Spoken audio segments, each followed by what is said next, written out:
Hello, y'all, as they say down south. How are you guys doing? Welcome to Smart Trucking Live Wednesday afternoon. Thank you all for joining us. Good to see you here. Before I go any farther, I've got to respond to a few comments and make a few notes here. Josh Super Duty. I was thinking of you here yesterday when I was checking all the news articles on the web and found that there's a Mack trucking show in Pennsylvania next week. So I can't remember exactly where in Pennsylvania it is, but Google it, you'll find it, and it's at some trucking company. So that might be of great interest to you, so check that out. Trucker Hershey, you're seriously spoiled, 1,040 pounds one way, and then a heavy backload going downhill the other way. Seriously spoiled. And Grilled Mortal, right on the mark. Where's the 20 on the jackknife bobtail? Trucker Hershey got it. It's in the yard at Swift down in Phoenix. That's where the jackknife bobtail is. And then the Lettuce King was eaten by rabbits.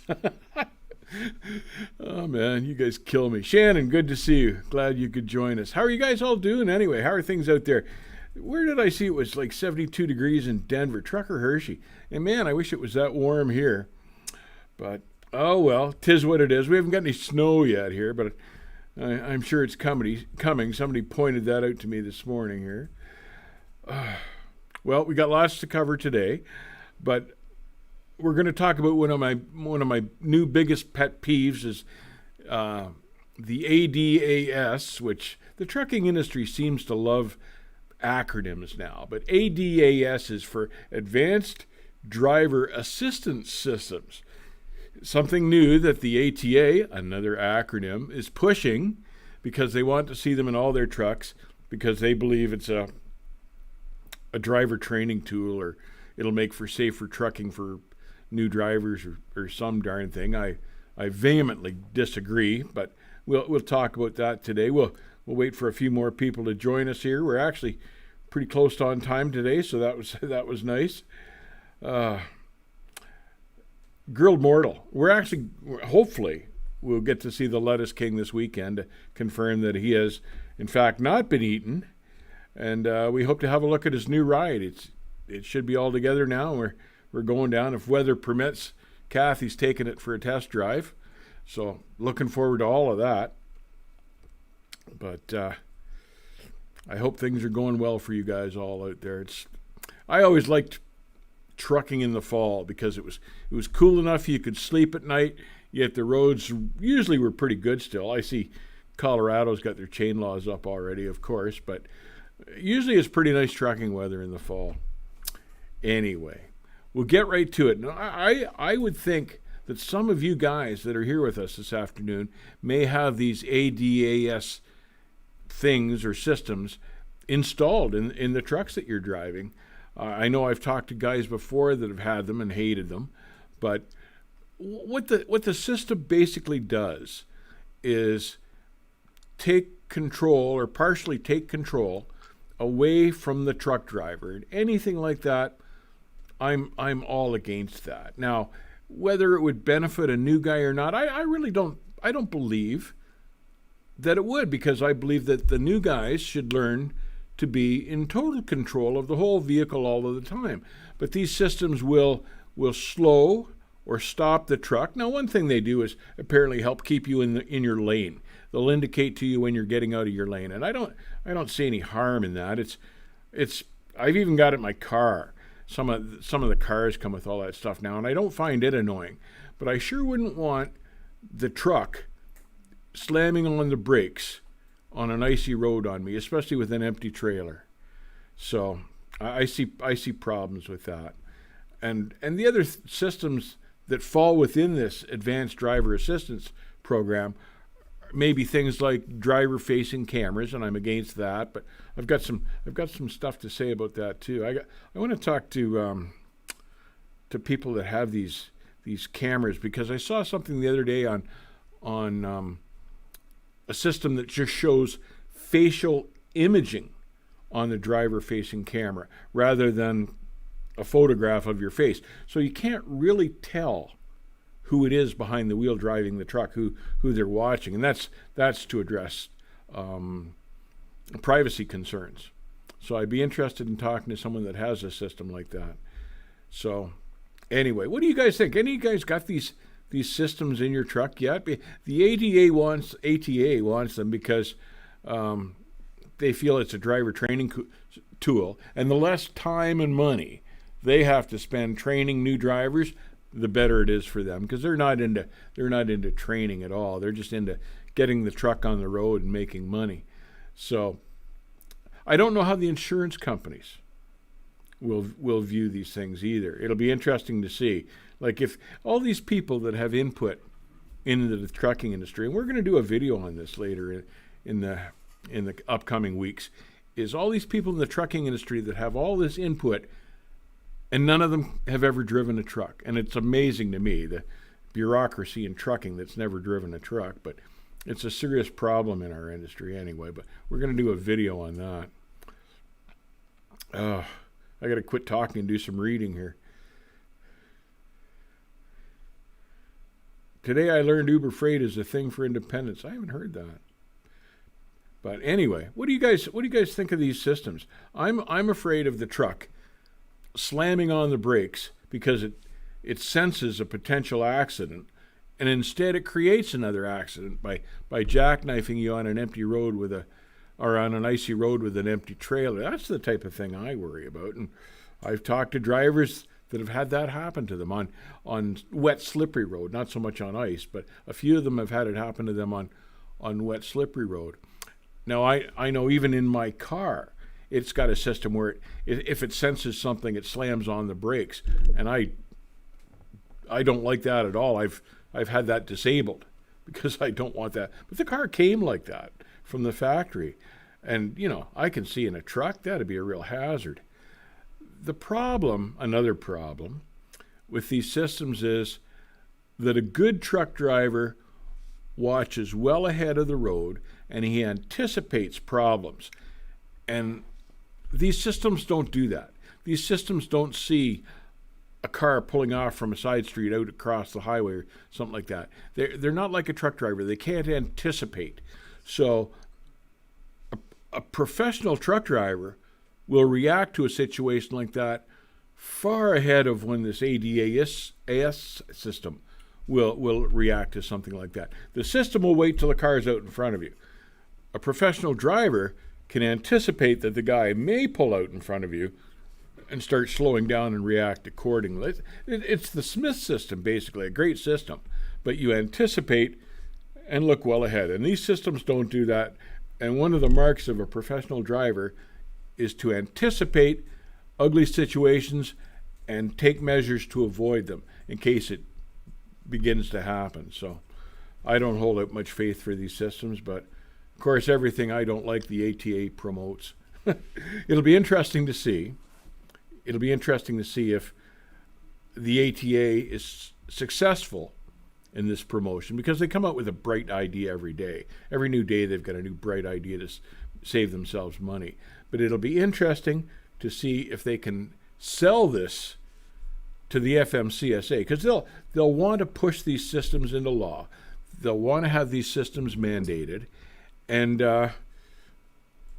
they're what they'll say is, well, we want equality throughout the whole industry, and they'll say that everybody should have these systems so everybody's equally safe, which is all crap. But it'll be interesting to see if the FMCSA actually buys this crap. And the FMCSA has begun the introduction of a driver advisory panel or committee. And they're going to take on 25 experienced drivers and make them an advisory board to the FMCSA. And my guess is this advisory board, if they choose well, will all can this A.D.A.S system. I just hope the FMCSA listens to them. Jonathan Mestrel, thank you very much for the $10 of generosity, my friend. Good to see you in the chat this afternoon. Hope you're liking the stream thus far. Jonathan says that he agrees with you on the lane departure. I think that's all fine and dandy, but the automatic braking system, he also agrees, is a dangerous thing, and he's dreading this winter because they will just literally slam on the brakes, and in icy roads, God only knows how something like that will cause accidents. Wow. So, Jonathan, you actually have this system in your truck right now? Yeah, because that's what I've heard. At just the wrong time, sometimes this thing will slam on the brakes. And you just can't do that on a slippery road, especially with an empty trailer. And the system can't sense how much weight you've got on or how the weight's distributed or anything. So it's hard to imagine that this is a safe system. But what do I know? They say the radar of the bumper's bendix system only picks up metal. Well, I'm convinced as you roll into the bottom of a hill, I'm 100% convinced it's picking up rebar on the concrete and slamming on the brakes. Woody Bryan, that's interesting. Geez, there might be something to that, Woody. You might be right. That is scary. Or what do they call those girders across the bridges, the expansion girders and grills that allow for expansion contraction of the road? Those are metal. I wonder if the bendix system will pick up something like that. That's just scary stuff when you think about it. You know, here they talk about autonomous trucks and they can't get the simplest of sensor programs right, you know, on these trucks. So don't ever worry about losing your job to an autonomous truck. They can't even get these little things right. AJ says he's had a few loads shipped on him due to the brake slamming as well. No kidding. Holy cow. Holy cow. I hope, you know, I hope he went straight to his carrier and said, you know, take this off or I'm looking for another job, because they're jeopardizing your safety. And the sad part is, no matter how many of these systems you've got on the truck, at the end of the day, if you jackknife the truck with one of these systems, you're the guy going to court. You're the guy that's going to be looked at as being at fault here. You're responsible for the truck. So how are you going to defend yourself when you say, well, I don't know, the company put the system in and it slammed on the brakes, and the judge is going to say, well, you're supposed to be in control of the vehicle. What's your response to that? You know, it's setting a precedent. It's a dangerous precedent, and it's the wrong precedent. But it's a brave new world out there. No common sense anymore. Maybe dreaming. Good to see you in the chat, brother. He says he doesn't know why drivers are so low in everyone's eyes. Like, why isn't coffee free for all truckers at least every morning, considering they run the economy? You know, that's a darn good point. You're absolutely right. That's a great idea. Free coffee for truck drivers in the morning. I think that'd be a hell of a thing. Now, you know, they do that occasionally, like they have Driver Appreciation Day. Did you notice that the last Driver Appreciation Day they had was followed by a 4-day blitz by the DOT? I'm sure some of you picked up on that. So there's your Driver Appreciation Day right there, getting a DOT inspection. Sometimes I get so mad at the stupidity in the industry. Like I love trucking, but my God, some of it can be aggravating. Not the driving parts, but...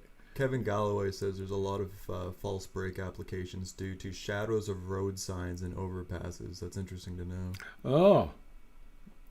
I hadn't thought of that either.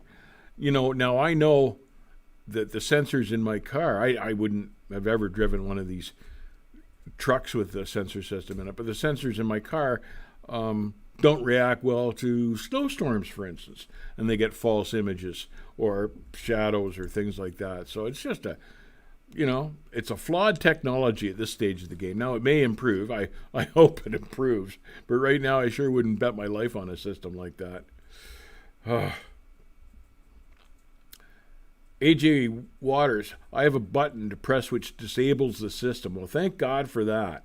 I hope they all have a button like that. Man, I would just disable it the moment I got in the truck and never re-enable it again. I think an aware and conscientious driver can outdrive one of these systems any day of the week, all day long. Good drivers are their own safety systems because they're better at it than any tool you could ever invent. Crazy.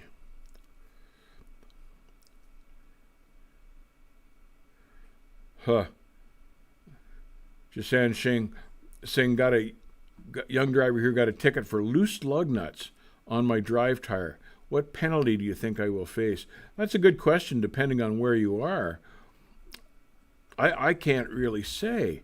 But, one thing I would be doing is handing that ticket to the shop, whatever it is. Give it to the shop at your trucking company and go, how does this happen? Because you can't loosen those things by hand, and you're not allowed to work on your own wheels. So I know you don't have a wrench. So I'd be handing that right to the trucking company. Michael Mueller says basically he was agreeing upon the winter sensor packs that they basically don't work anymore once winter comes around. Yeah, handy system, eh, Michael? I don't know. I think I said we've got a video coming up on this, but the people that implement this type of crap into this industry aren't qualified to make decisions like that because they have no experience. They have no seat time. They have no driving experience behind the wheel of a big rig, and yet they come up with these concepts to try to justify their paycheck, which in the end result in a loss of safety for people on the highway, and yet they promote them. And you'd think the A.D.A. would know better. But with the A.D.A., it's not about safety, it's about money. And it's about getting new guys in the seats as fast as they can. And it's just, I tell you. Speaking of lack of safety, Kelly Patterson says a few years back they were on a bobtail on a wet road and the auto brake came on and nearly caused them to crash. That'd be exactly the type of thing I'd be worried about. When you're bobtailing in bad weather, and I used to do a lot of that, because I used to have to come down from my house up in the north down to the city to pick up my trailer. And you had to be so gentle with that thing. You had to be so careful. It's so easy to spin out a bobtail in bad weather. And, I just can't understand what these people are thinking. I don't think they are thinking. Shannon would like to know if we can get the names of those responsible for these systems? Yes. Oh, I wouldn't know where to start. It'll be A.T.A. member carriers. So think mega carriers. It'll be all the usual suspects like Swift and Werner and Western Express and Schneider and those guys. It's just, it's scary. I read something the other day, and I never really grasped why the carriers, to cut down on their turnover of new drivers, and it's up near 100% again now, why wouldn't they just pay more to keep their good guys and not lose them to turnover all the time? And the answer was that the big carriers, the mega carriers, find it cheaper to pay for the cost of the turnover than they do to pay their good drivers well. It's all about money. It's all about which is the cheapest, most economical thing to do, because at the end of the day, it's the most money in their pockets and the most money for their shareholders, and they're publicly traded, most of them. And it's just, it's all about money. And you got to laugh when you hear them give their safety spiel, because they're full of wind. They're full of hot air. They don't mean that at all. Money over safety, every time. Tim Tom 22 says recently laid off for the biggest airline in Canada, currently training to get his truck license. There seems to be a great unity among truckers, always there to help or give advice, and I couldn't agree with that one more. There is a unity. It's not as evident as it used to be, but everybody in the trucking industry knows that we're all in the same boat. So we help as much as we can. Now, a lot of the time these days I find that the scheduling and stuff, man, you're scared to stop. But I just ignored anything like that. The freight can be a little late if I can help somebody out. Sometimes they just need a fuel filter, or for you to call a tow truck for them or something like that. So, yeah, why not help a fellow driver? Because, you may get the favor returned to you sometime down the road. So, yeah, that's the idea behind it. They don't all stop and help anymore, but the good ones do. The good ones should. D-Boy Trucker 78 says most of the large companies come up with them to lower the insurance cost. The insurance goes down with one of these systems? So that shows you how much the insurance companies know. There's another problem. You've got guys in the insurance company that have never driven a truck either, so they don't know what's good or what's not. They believe groups like the A.D.A. and say, oh, that's a good thing. But then when the crash rate goes up, they go, oh, maybe those guys were wrong, or maybe there's something else wrong, or they can't figure out why. Like, look at the raft of accidents and trucker deaths here in the last couple of years. They've gone up like 40 to 50%, and nobody seems to understand why. And everybody in the industry knows why, but the bureaucrats and everybody else just can't understand it. And it was coincided with about the time they brought in the electronic logs, and they say, well, that can't be it. That can't be it. And part of it is that. So, you just can't explain the truth to them, or if you do, they won't accept it. So, because they've got somebody at the A.D.A. that knows better. So it's an amazing industry. I don't know. Somebody mentioned they were out of the airline industry. I don't know if the airline industry is as screwed up as the trucking industry, but it probably is. I know they deregulated the airline industry years ago too, so maybe it is. But D-Boy also says, God forbid you pay a driver what he's worth. That's a foreign idea to mega carriers. yeah, it's just too expensive a concept to pay your people fairly. You wouldn't want to do that. And unreal, but anyway. Yes, the insurance companies are pushing these systems as well. Woody Bryan.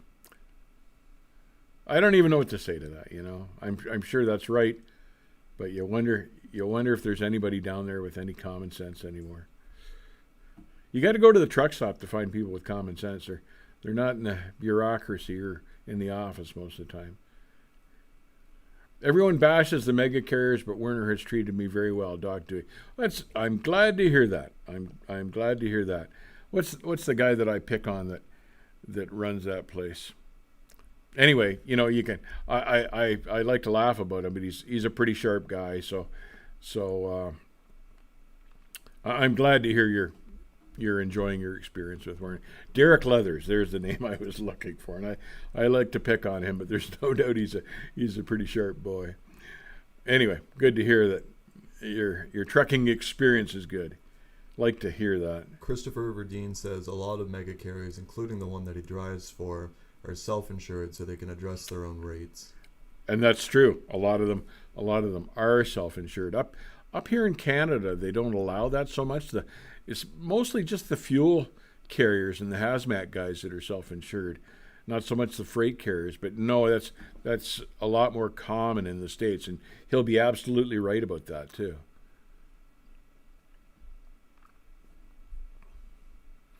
The lane departure and forward radar crash detection systems are a joke and also kind of dangerous in my opinion. Mark Vars, if you can't drive professionally, you shouldn't be behind the wheel, period. I think, probably the end goal is to try to make better drivers out of the new guys. But I've read different things by experienced drivers pointing out that, a system like that will either intimidate new drivers or make them overly reliant on the system for new drivers. And if they're experienced drivers, these systems just tick them off and stress them out. Were the 2 points on that, where if experienced guys were forced to run these in their trucks. So thank God for the off button. I hope they all have that. Jeff Ray says, when you have people who produce nothing dictating to those who actually produce something, that's a problem. Well said. Well said. Exactly right.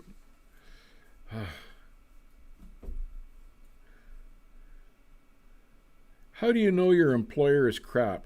The insurance company sues them on your behalf without being asked. Who? Your insurance company sues the employer without asking you? I'm not familiar with a situation like that.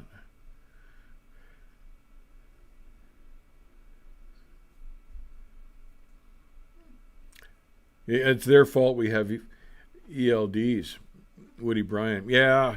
You know what the problem is and why I don't think I think they're a great system because you keep track of all your hours without having to worry about it yourself. The machine does it for you. The problem is that the carriers have turned these things into an efficiency device.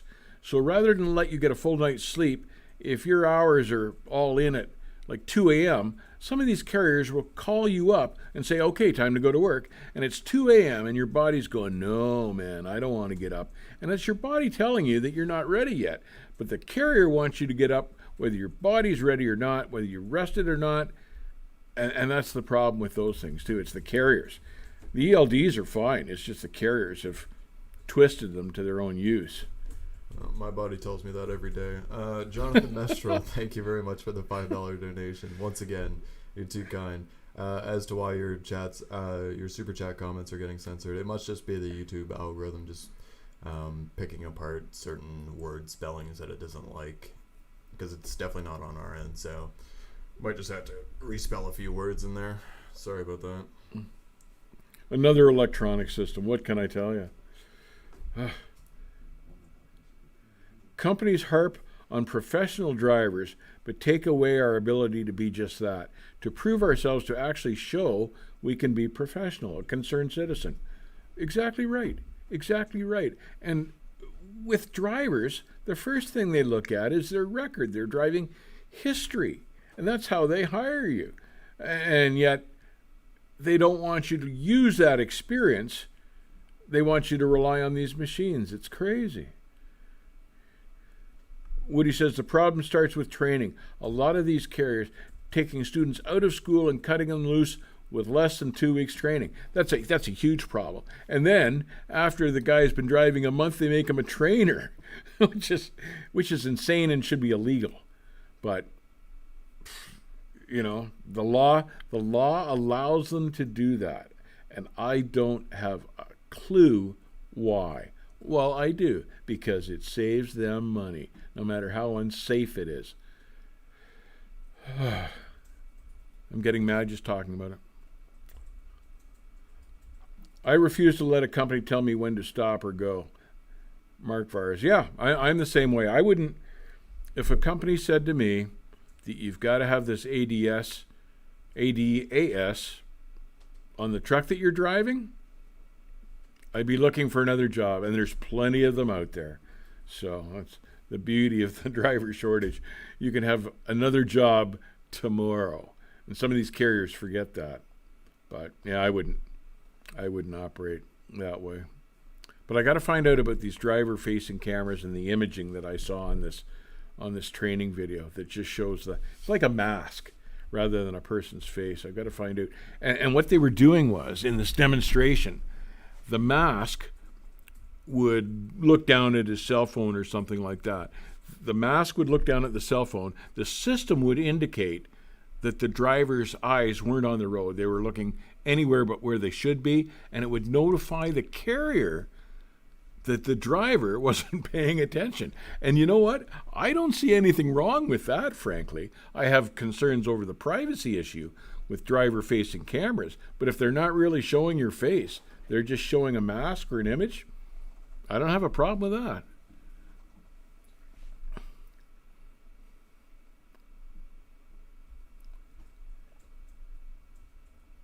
What is the A.D.A.S? I missed that, Mark Vars. It stands for Advanced Driver Assistance Systems, and that includes everything from the sensors that try to keep you in your lane to the sensors that are automatically stopping the truck, those type of things. All of those sensors combined that help to control the operation of the vehicle are called the A.D.A. systems. So, scary thing. Latest technology. And that's, as Kathy pointed out to me the other day, it's the precursor to autonomous trucks. And that's she's right about that. It's, you know, the more they get these systems developed through trial and error, your error is one more step closer to having autonomous vehicles. So it's kind of like a trial ground, temporary trial ground or something. I heard, Woody again, I heard about those cameras. They pick up if the driver looking straight or if they show signs of fatigue. Yeah, I guess, too, they would show, like, if the driver's nodding off. The imaging would show that his head's, you know, leaning against the side window or leaning the other way, or he's got his seat tipped back or something like that. And as long as that's imaging, Yeah, why not? There's no privacy concern there, so that might turn out to be an all right system. But and then you can almost see for allowing the system to shut the brakes, slam on the brakes because the driver's not with it anyway. It's there's a tough call right there. Maybe you should have a system if the driver falls asleep, but Jeff Reeves, Mercer is going that route. I remember that email before I parted ways. No kidding. Well, that surprises me. And Mercer is an owner-operator fleet, I thought, as I understood it. Anyway, maybe I'm wrong about that, but if I were an owner-operator, I wouldn't let them put anything in my truck, especially something that messed with the electronics of the vehicle. Jesus. D-Boy Trucker has a pretty good point where he says the churn and turnover rate that exists with drivers, mega carriers have little to no choice but to put underexperienced guys behind the wheel, ones that they know aren't ready. So, would you say that these kind of automated systems would help those sort of drivers? No, I think the training should be totally focused on being in total control of the vehicle yourself in all situations, and that's what makes a truck driver. So the mega carriers have no choice but to hire new people constantly because they're not paying their good people, their experienced people enough, and those people leave. And they've created their own problem. So I have no sympathy for them. They've had drivers on the back burner for pay for the last 20 years now. And sooner or later, you're going to run out of new guys because everyone's going to clue in. They're already cluing in up here that, you can spend thousands on training at one of these schools and never make your money back. It's that they're subsistence level wages. You might as well just drive a cab in Toronto and you'd make better money and have better hours and be able to sleep at home. Like, why would you be out working 70 or more hours a week when you could be at home? But more and more guys are figuring that out. More and more guys aren't going to the mega carriers. There are good trucking jobs out there, but you've got to get in the seat time to go work for a good carrier, because a good carrier doesn't want a rookie behind the wheel 9 times out of 10 unless they've trained them themselves, and then you could count on those guys to be to the level of safety that the carrier demanded, and if not, the carrier gets rid of them. Simple as that, but a better system. Captain Derb says he worked for a company that had a camera, and they asked why he was looking down. I believe it was just the one time. It was because he was just trying to kick away his water bottle from the pedal. And that happens.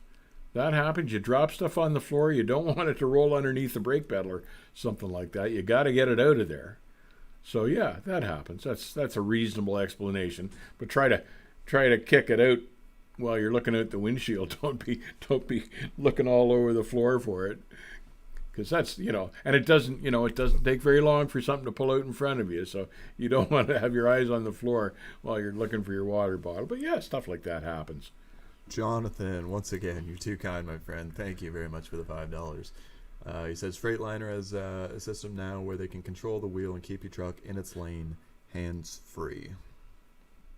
The system feeds back to the carrier so the dispatcher can control the wheel? Is that what you're saying, Jonathan? That they can actually steer the truck from the office? Has a system that can control the wheel and keep your truck in its lane hands-free? Not dispatchers. Well, who controls the wheel? The truck. It's automated. It's an automated steering system. Yeah. Well, I don't know what to think about that. I haven't even heard of that. I guess so. If you had this lane system, Well, that's what autonomous vehicles are now, essentially. I gather the way they work is you've got to have your hands on the wheel for those things to function properly. Everybody's got different technology. I guess. I don't know. I hadn't heard that, Jonathan. That's interesting. Freightliner doesn't make anything really well, so I'd be leery of a system like that from Freightliner anyway. But oh well. Jeff Ray says if he owned a company with 100 plus trucks, he'd hire only experienced drivers, 5+ years, and he'd pay them really well. Can't wait to see that company when it comes out, Jeff. Yeah. I'll sign up. And you know what? There's carriers out there that are like that. The trick is to find them. But yeah, there are carriers out there like that. GP Transco, perfect example of it. Have I considered working as a CDL instructor at a school? Jay Ryder? No, not particularly. I'm happier here. I'm happier just talking to you guys. Bull Hauler, hey Smart Trucking, how you been? We're all good up here, man. How have you been? No, we're good. We're happy we're not shoveling yet. How do we like the new Western Star? Pretty truck. Have you seen the new Western Star? What do they call it? Like a work truck, like the dump truck line, that type of vocational truck, I think they call them. It's really nice looking. I was just looking at pictures of it yesterday, but I like Western Stars. I think they've got some of the sharpest drop nose trucks out there, and they certainly had beautiful conventionals when they made the conventionals, like the old style conventionals. They made one for a little while. I like the highway trucks. They made one. The Western Star made one for a little while that kind of bubbled out in the bunk area. And my buddy, we saw them. Well, it was the Lettuce King. The Lettuce King and I saw them at the truck show in Walcott years ago. The first year, it looked like they'd been introduced, and the Lettuce King says to me, he says, "It looks like someone threw a hand grenade in the thing, and then closed the door, and the grenade went off and went boom." And popped the bunk out. And that's exactly what I thought it looked like. I thought it was a very, very good observation, but we had a good laugh about that. But I drove a Western Star in 1979, and it was a beautiful truck. It had probably the nicest interior of just about any truck I think I've ever driven. It was beautiful inside. Narrow little cab. I could reach across and roll down the passenger window. That's how narrow it was, but beautiful truck. What's my opinion on Crete Carrier? Crete's a good carrier. I like those guys at Crete. I think they run a good show. I think they've got a good operation. I would drive for Crete. I think they're good. Like them. Why don't they mess with all the drunks on the road and other four-wheelers? Yeah, who can't drive? Why always mess with the truck drivers? Christopher Van Dyke. Really good question.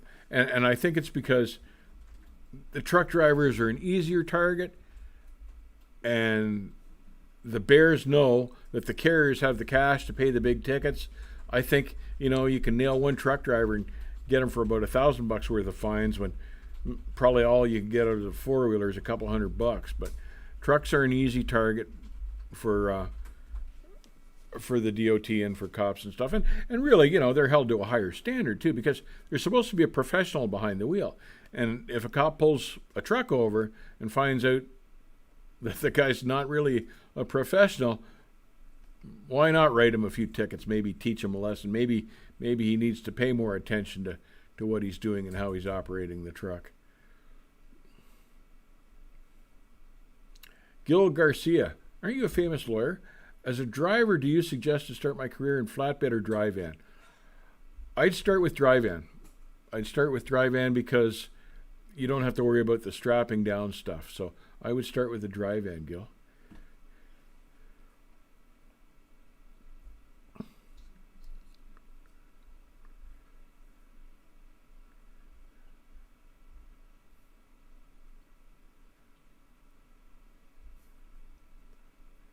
Are companies required to provide ELDs to company drivers?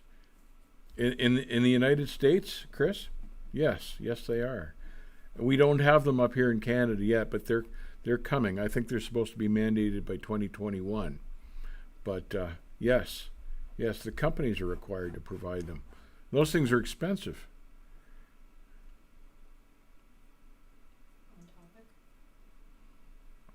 Anyway, back to these A.D.A.S systems. I think they're dangerous. Bottom line, I think they're dangerous. And some of you guys that have written in that have these systems also agree that they're dangerous. So I don't know what the answer is. Complain to your congressman, or refuse to drive for a carrier that has these systems, or shut them off. But if your carrier is looking at installing them or going with these systems, I would yell out loud and long about having to put up with a system that takes control away from the driver and into the hands of an electronic system. They're so fallible. These electronic systems are so fallible. They can cause accidents, and they do cause accidents. Ugh.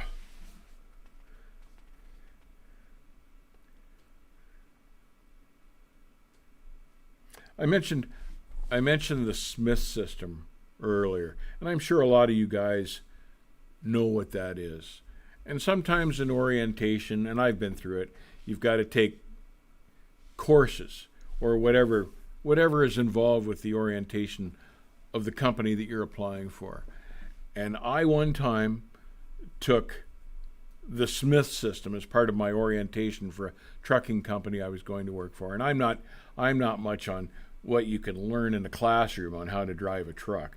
That's about a 90% time waste. But the Smith system is a good system. If any of you guys haven't ever experienced the training for that, I highly recommend it. And that's pretty odd for me to recommend a system, but it's a great tool, a great system, a great course, because it teaches you to anticipate so you stay out of trouble. And that's the whole crux behind the thing. It's anticipate by thinking ahead, planning ahead, watching ahead, and that's what good driving is all about. It's a really good course. I recommend it. And that's my bit on that anyway. That's a non-paid ad for Smith Systems. Hello there, smart trucker from Houston, Texas. Steve Hooten. Hi, Stephen. How are you doing? Bet you it's nice down there. Greetings from Knoxville, Tennessee. Maybe pulling the trigger finally and getting my CDLA. GRT, I've had an entire career with it, and I've enjoyed every minute. So I think you'll like it. I say go for it. Tim Toms, look at the 737 MAX. Yes, there's a good point. He's referring to the airliner that crashed a couple times because it relied on a fallible electronic system. Yeah, there's what better example could you have? And in each crash, hundreds of people were killed. And then after being taken to task on it, Boeing admitted, well, yeah, we've had a few problems with it. We haven't had a chance to work them out yet, but there seem to be flaws. Jesus, do you think so? And it's the same thing with these systems they're putting in the trucks. They're fallible. Why would you put a fallible system in a truck and then mandate it? That's insane.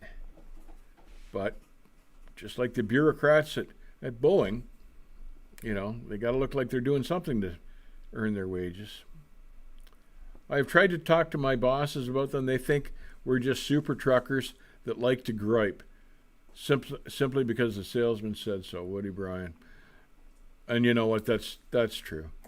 That's true, because you try to point things out to these people, and they just think you're complaining. They categorize truck drivers as whiners and complainers, but it's because nobody wants to listen, because they think they all know better than you, which is amazing, because none of them can drive a truck, but they still think they're better than you. And that's what our video is going to be about in a few weeks, about these bureaucrats and what a problem they are in the trucking industry.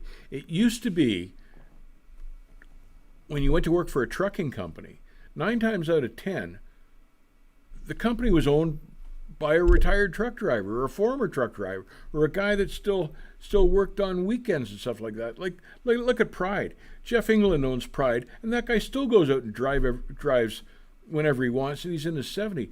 Those are the kind of trucking companies that you want to seek out, because the guy at the very top can drive a truck. And I think that's an important thing, because there's just something lacking in their education if they haven't driven a truck. They can't possibly know what you're going through because they've never gone through it. It's as simple as that. But just another rant of mine. But that's kind of why I like the old style trucking companies where the owner was an ex-truck driver.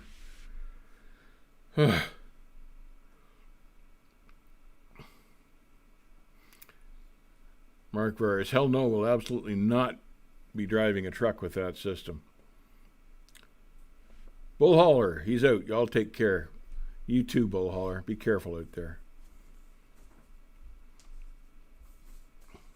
Any new information on independent contractors? Oh, they're still fighting it in court. I haven't seen anything new and definitive, but they're still battling back and forth on that.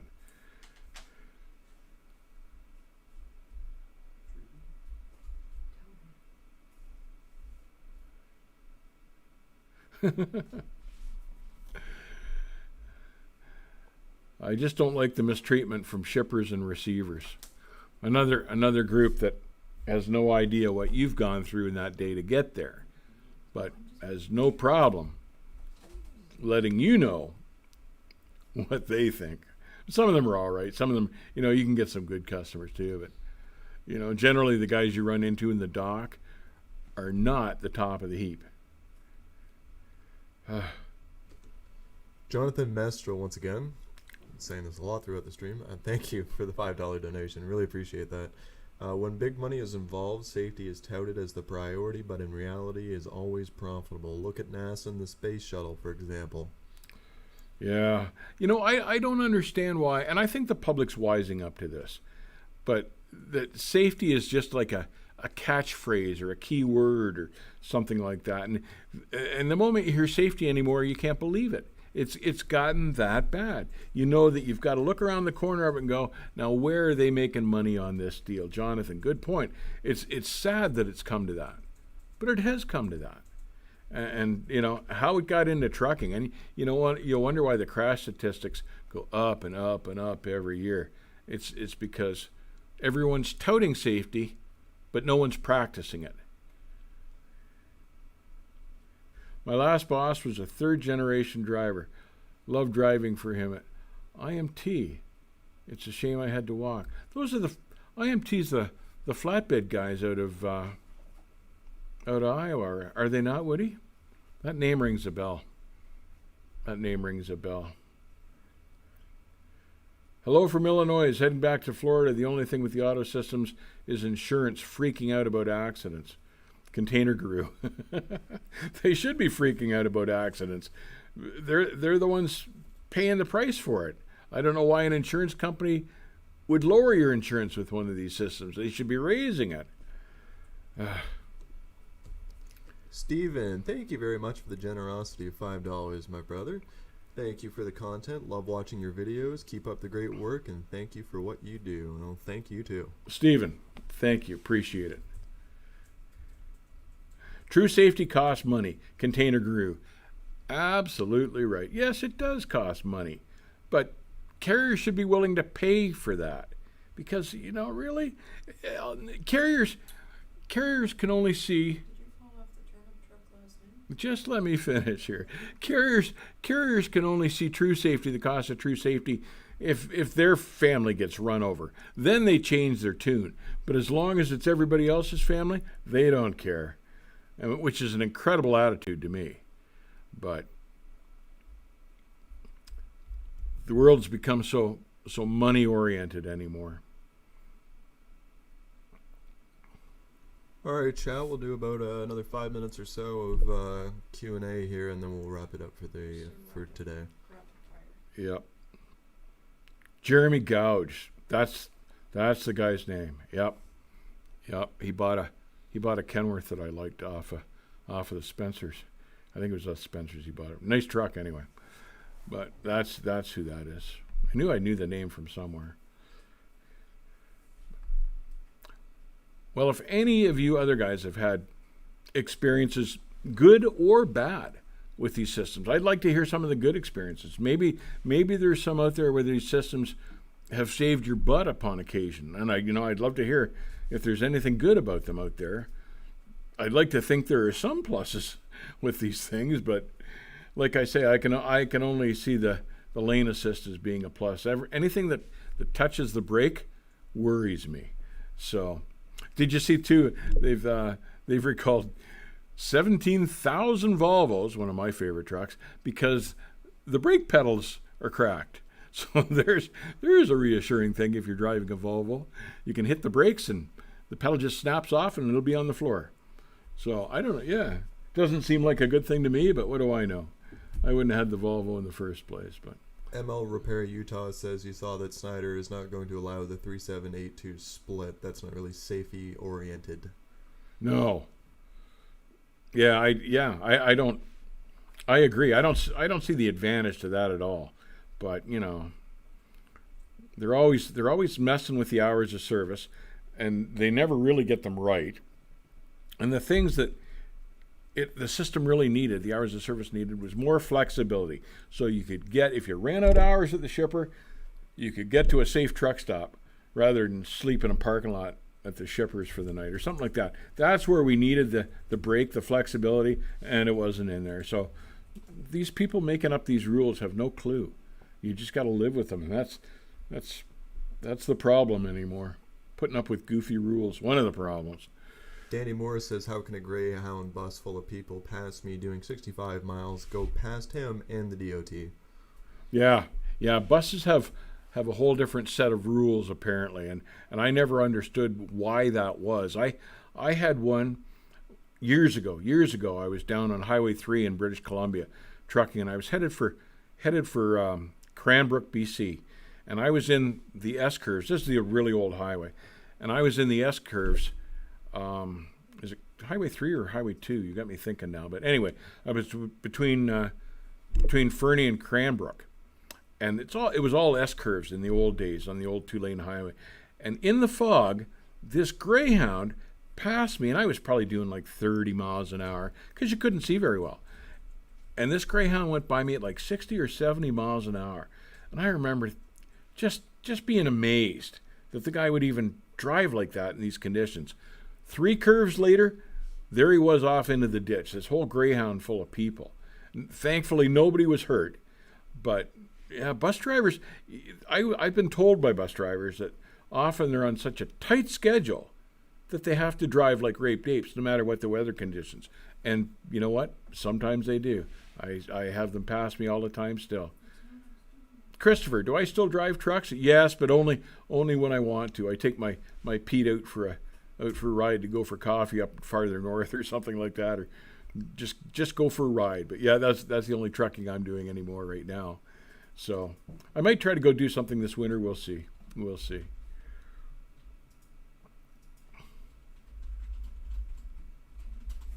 Well, I guess we'll wrap it up. Stay tuned for our Friday video, and it's going to be basically about being aware of your surroundings when you're driving the truck. And part of it is this Smith system as well that I was talking about. If you're aware constantly of your surroundings, it'll make you a better driver, and you won't have these guys sneaking up on you in the blind side and stuff like that. It's stuff you've always got to be watching for.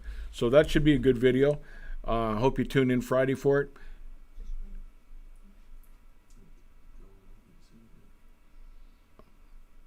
And that's it for today.